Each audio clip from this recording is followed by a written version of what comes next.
Ouais, bah, c'est vraiment un travail d'équipe, quoi. Et chacun dans l'équipe a son propre rôle. Il est responsable pour quelque chose. Donc, que ce soit mon ingénieur de course voilà, qui est la personne où je parle le plus, je dirais, pendant le week-end, parce que c'est lui qui me parle à la radio.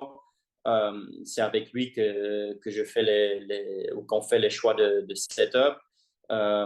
Puis, on a des ingénieurs qui travaillent pour les pneus, pour les data, pour l'energy management. Donc, vraiment, c'est un travail d'équipe et il faut vraiment que tous les, les postes sont alignés sur la même chose. Donc, il y a toujours beaucoup de discussions sur comment améliorer ce que moi je veux de la voiture et puis on essaye de faire des changements pour que moi je me sente plus à l'aise dans la voiture. Donc, voilà, gagner une course, c'est pas si facile que ça. Il faut vraiment que toutes les pièces tombent bien ensemble pour que tu réussisses à faire ça.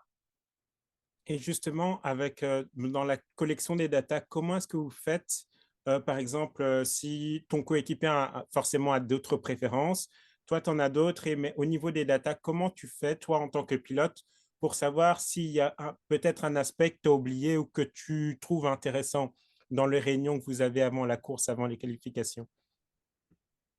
Ben, on a toujours des débriefs après chaque séance avec les deux pilotes et tous les ingénieurs. Donc là, généralement, c'est nous, les pilotes, qui disent ce qui se passe dans la voiture, ce qu'on aime bien, ce qu'on n'aime pas bien.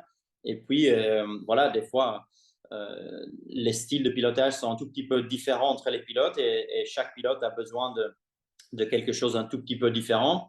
Mais après, comme je disais, c'est un travail d'équipe et on prend vraiment les informations des deux pilotes pour essayer d'avancer. Donc, généralement, les voitures sont quand même très proches au niveau du setup et c'est vraiment des petits détails qui font la différence à la fin.